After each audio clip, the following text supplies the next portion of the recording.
next Wednesday, okay? Doug, if you have the time, I'd like you to meet the staff. Well, I'd like to see the whole clinic if you've got the time. All right, Dave, come here. This is Doug Hughes. He's an up-and-coming lawyer. This is Dave Phillips. Hi, very nice to meet you. Same here. You practice here in Kingsley? Yes, I do. Doug and I used to share a floor together in the old Hollister building before it burned down. Oh, yeah, I remember. The insurance money. That's right. This clinic was born out of the ashes of that fire. Is that right? Yeah. So is my old cutlass.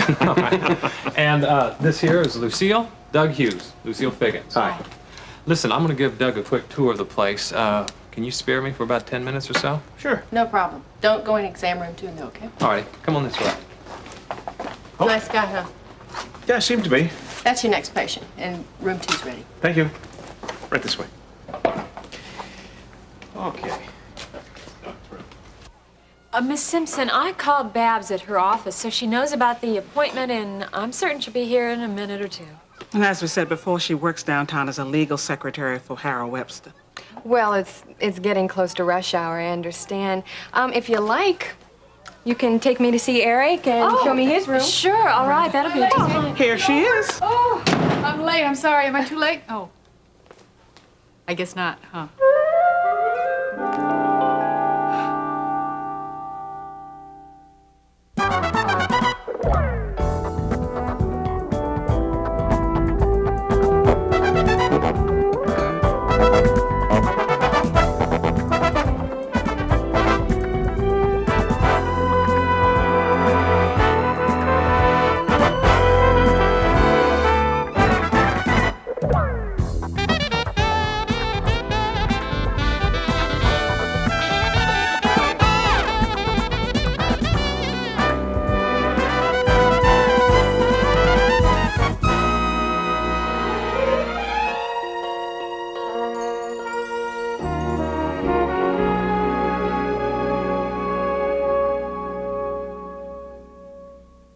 Gee whiz, I'm sorry, but you know, here I was typing this contract for Harold, and then he sort of stops me right in the middle of it and says, "Here, I've got to have this brief right away." And whew, I'm kind of out of breath. I'm sorry I'm late, really, but it's not too late because you're still here, right? Miss Simpson, this is Babs Farley. Hi, I'm Blair Simpson, Babs. I'm glad to meet you. Blair, do you still want to go upstairs now? No, I'd just like to talk to Barbara and so she can get back to work, I guess. Oh, that's okay. I don't have to hurry back. Well, would you want some more coffee, Miss? Oh, no thanks. Well, then I suppose I'll just kind of mosey on along Oh, while no, you... I'd like to talk with you all together if I can. Oh, well, all right. Okay. All right, now I hope you understand that I have a head start on you since I've seen the court records. I see. Then you know what I used to do for a living, right? Yes, I do. Well, you know I would have leveled with you anyway. I'm sure you would have, but what I meant to say is that since I know about your past, what I'm mainly interested in is what goes on here from day to day as far as your working schedules and your household relationships, you know. Well, I'm just a 9-to-5-er with a little overtime. And you're taking secretarial courses? Yeah, I'm only taking one right now. It meets twice a week. Right. And how long have you known Eric? Oh, we're old buddies. I've known him since he lived with his mother over in the Carpenter house. As a matter of fact, I met him the day after he got here from England. And I take it you all get along together. Oh, yeah. He's terrific. All right, all right. Well, is there a division of labor within the house? What do you mean?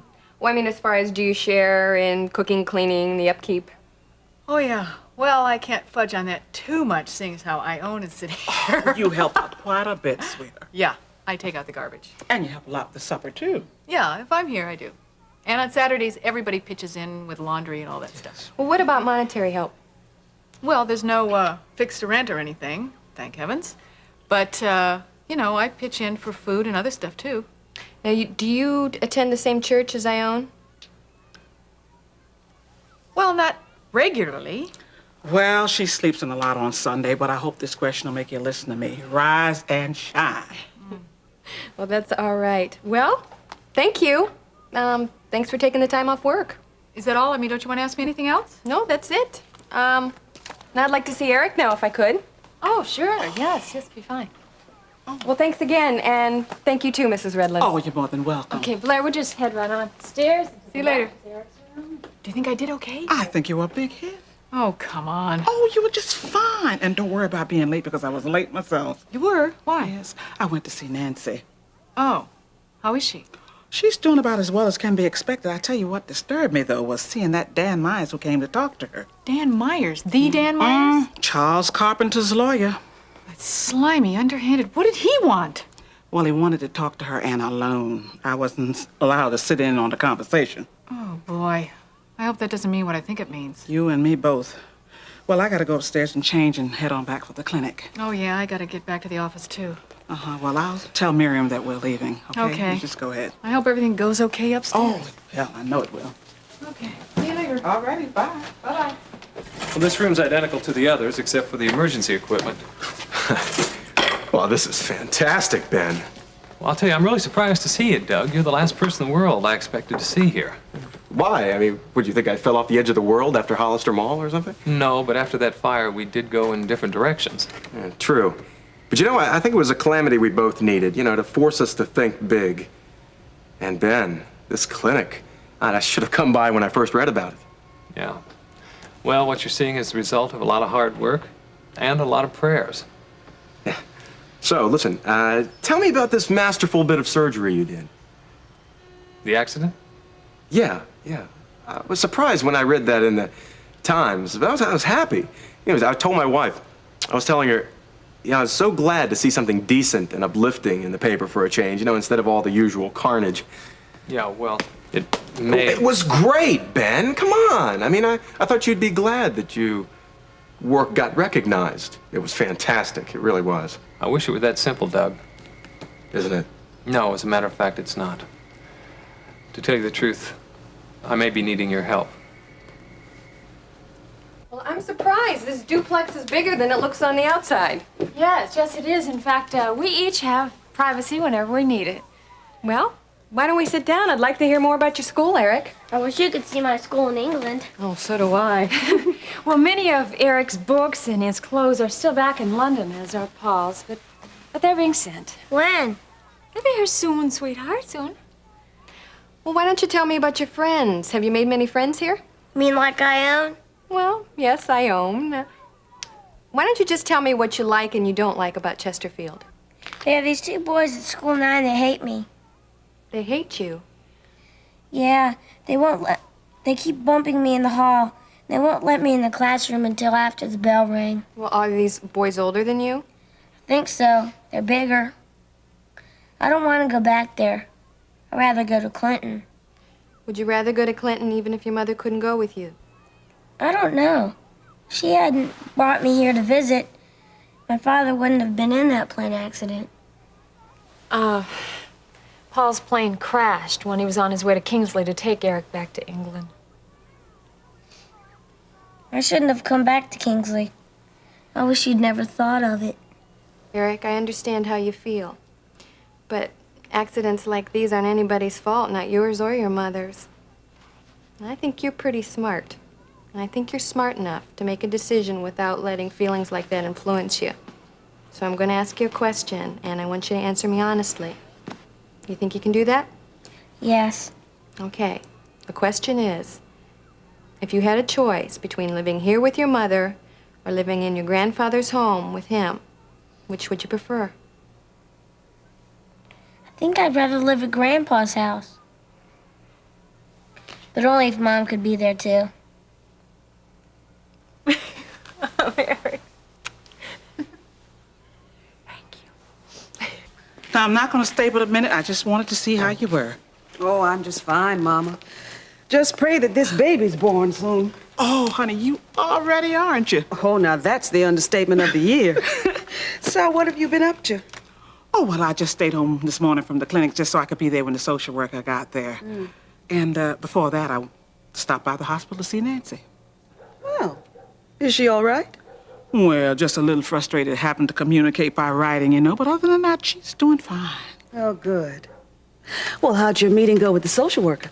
Oh, I think it went pretty well. She's a nice enough person. And, of course, that put Miriam's mind at ease.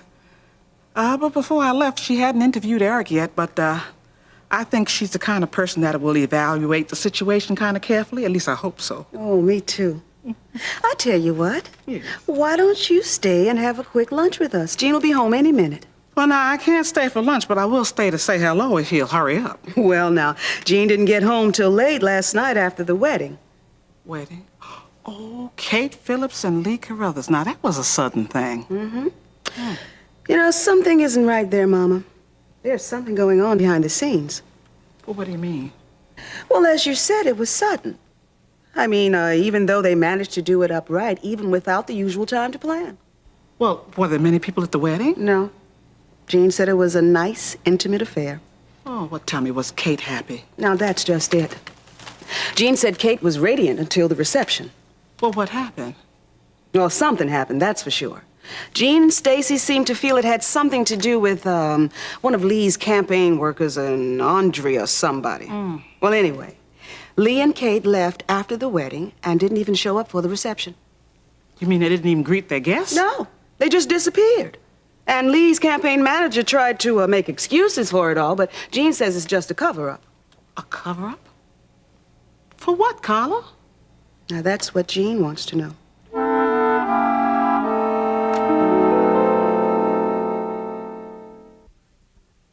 Well, it won't be the first time that a bride and groom has pulled such a caper.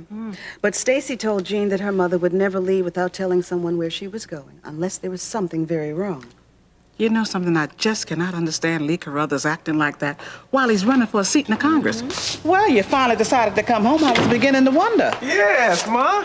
Hope you plan on joining us for lunch. Oh, no, sweetheart, I can't stay. I've got to get on to the clinic. But now that I've said my hellos, I'll say my goodbyes. Oh, don't go, Mama. Oh, sweetheart, now you take care of yourself. And you take care of her. Well, I've been trying to, but you know how she's an independent little rascal. Oh, come on. Bye, Mama. Goodbye, sweetheart. See you, Ma. All right, love. Well, little girl, what is for lunch? And you get up out of that chair, get over here and sit down by me so we can be a little close. Okay, well, what's for lunch? Now, you have your choice of tuna fish, fruit salad, or both. And what are you gonna have? Well, right now, I'm not going to have anything. Are you all right? I'm fine. I'm just not very hungry. Doesn't sound very convincing to me, lady. Well, it's nothing. I just had a few twinges this morning. What do you mean, twinges? Oh, just a little cramping, Jean. It wasn't labor. I mean, if it was, I'd say so. No, I tell you what I'm gonna do. I'm calling my governor right now and tell him I'm gonna take the rest of the Honest, afternoon off. These things come and go for weeks. They did with Jimmy. Yeah, but Jimmy came on schedule, too. He was late. No, Carl, I think I should call McGovern. Oh, come on. You just sit right down here. The only thing that I need is a little tender, loving care. Some TLC. Yeah. Well, right now, TLC is getting somebody to stay home with you. Mama would love to do that. Not even me? Oh, you, my love, you have many things to do. And I will manage until I can't manage, and then I will call you. But right now, I am absolutely, positively fine.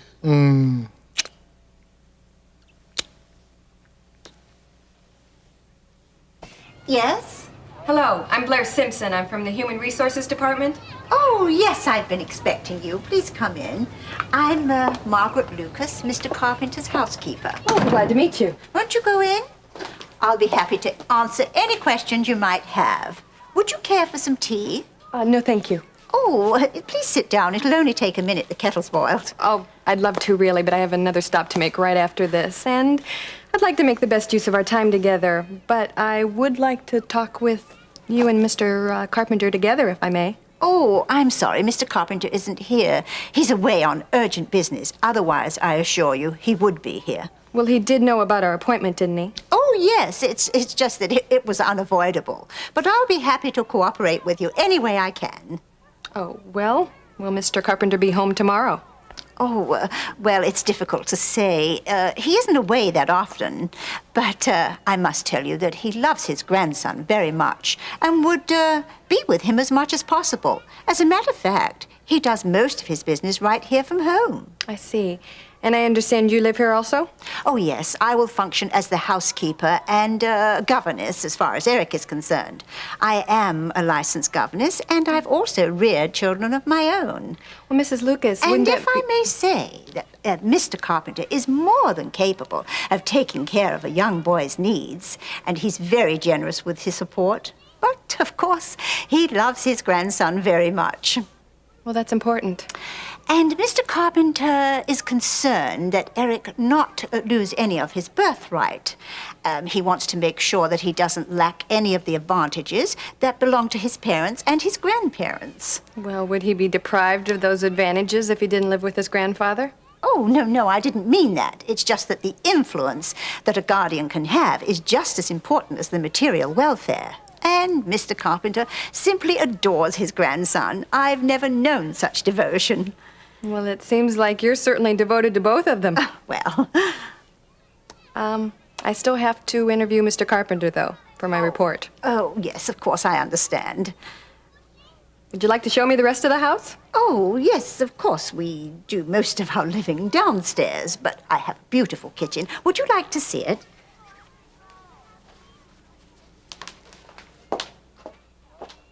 So you see, even though public opinion runs high in my favor, if Nancy Lawson wishes to sue, she can. And you think she'd do that? I mean, you saved her life, and she's a relative. Yes, but with Nancy, blood runs a poor second to money. Besides, I know she needs money. Also, I've learned from my mother-in-law that this young, aggressive lawyer's been visiting Nancy. I'm sure he's showing her all the benefits of a lawsuit. Who's this attorney? Do you know him? Dan Myers. And, you think that Nancy would sue for malpractice, huh? Probably. You see, a lawsuit wouldn't be so viable if I had been authorized to practice at Kingsley General. But you weren't. That's right. So let me see if I got this straight. What you're saying is that you and the hospital can be held liable for damage because of this unauthorized surgery and treatment that you... That's what Lester Lewis says. Lester's the hospital administrator. Oh, but Doug, please don't contact him or anybody until I'm absolutely sure that I need a lawyer. And who knows, maybe I won't need one. Oh, sure. No problem. Listen, we'll keep it under our hats, huh? Okay, thanks. Well, I'm very glad you came by. It's good to see you again. And do you have a card or something in case I need to get in touch with you? Card. Yeah, sure. I've got one right here. Alrighty, thank you. Well, I hope I won't have to call you. At least not professionally. Uh-huh. Give him an inch, he'll take a mile. 20 minutes, I'm sorry. Listen, Ben, you take it easy. Okay, Doug. All right, who do we have next here?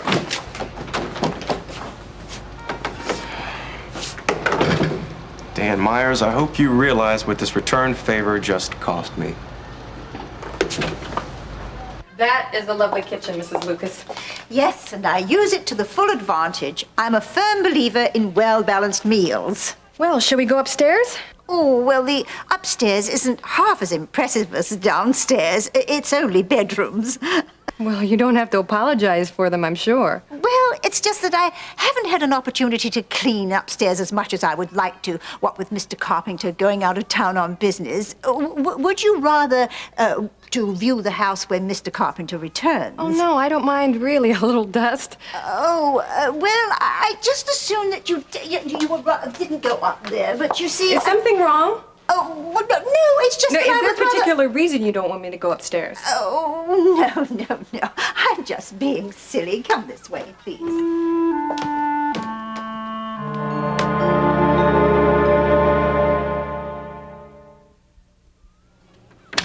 This is the room you'll be most interested in. Eric's room.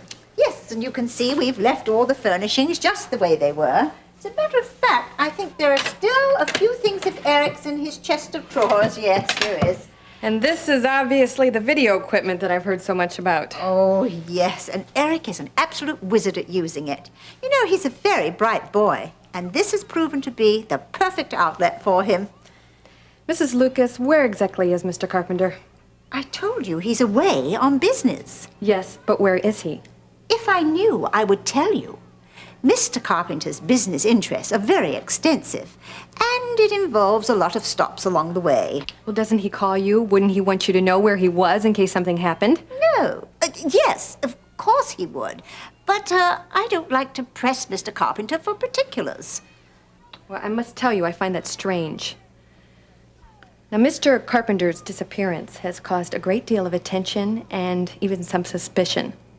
Now, it's my job to find out the truth and report it. Now, with all due respect, Mrs. Lucas, I think you do know where Charles Carpenter is, and I think you better tell me if you expect him to have fair consideration as far as being Eric's guardian.